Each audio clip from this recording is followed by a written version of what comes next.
Hello बच्चों, मेरा नाम भावना है और आज मैं आपको सेकंड क्लास की हिंदी व्याकरण का थर्ड चैप्टर मात्राओं का ज्ञान पढ़ाने जा रही हूँ। तो इसका फर्स्ट टॉपिक है मात्राएं। तो आप नीचे दो चित्र देखेंगे, एक है तितली और दूसरा है घोड़ा। तो तितली में हम देखेंगे कि कितनी मात्राएं आती हैं और घोड़े में कितनी। ठीक है, तो पहले तितली को लिखा जा रहा है तय, उसके नीचे हलंत प्लस ई प्लस तय के नीचे फिर हलंत प्लस ए प्लस ल और बड़ी ई की मात्रा। ठीक है, ऊपर लिखे गए शब्दों के टुकड़ों को हम ध्यान से देख रहे हैं, जिसमें हमने ये समझा कि हमने तितली को कैसे लिखा और हमने घोड़े को कैसे लिखा। जब स्वर का प्रयोग किसी व्यंजन के बाद किया जाता है तो उसका रूप बदल जाता है। स्वर के इस बदलते रूप को ही हम मात्रा कहते हैं। तो बच्चों, ए को छोड़ के शेष सभी स्वरों की मात्रा होती है।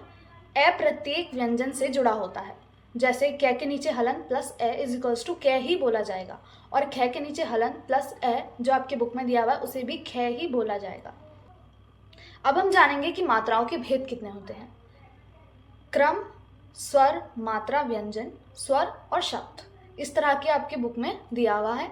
तो अब आप देखिए, फर्स्ट में है ए, कोई मात्रा नहीं है इसमें। बै के नीचे हलंत है plus A is equals two by. ठीक है, और ये बना हमारा बस। अब हम दूसरा पढ़ रहे हैं, बड़ा आ, कै, उसके नीचे हलंत प्लस अ इज इक्वल्स टू का। ठीक है, ये हमें बता रहा है कि चित्र में से हमें क्या दिख रहा है जो हम बना दें इस वर्ड्स को। तो हमने क्या बनाया, कै के नीचे हलंत प्लस आ और सामने दिख रही है हमें कार, तो हमने इस शब्द को कार बना दिया।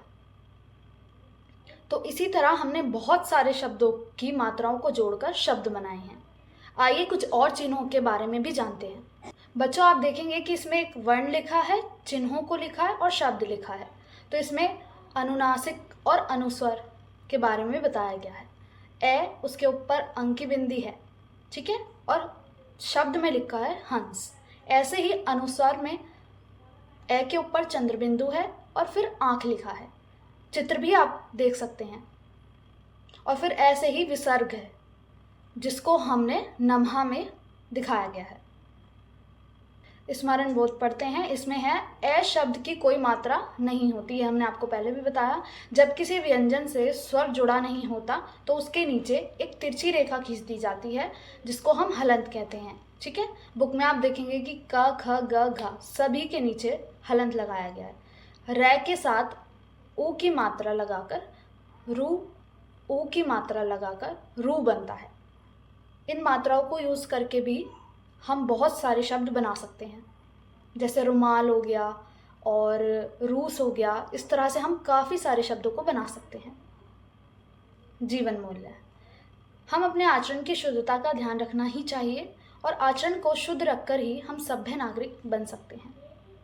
बहुत अच्छे से समझ आया होगा बच्चों आपको मात्राओं का ज्ञान चैप्टर, ये कंप्लीट हो गया है और इसको बहुत अच्छे से पढ़िए तो आपको मात्राओं का और भी अधिक ज्ञान हो सकता है। तो बच्चों, हमारा ये थर्ड चैप्टर मात्राओं का ज्ञान कंप्लीट होता है। Thank you.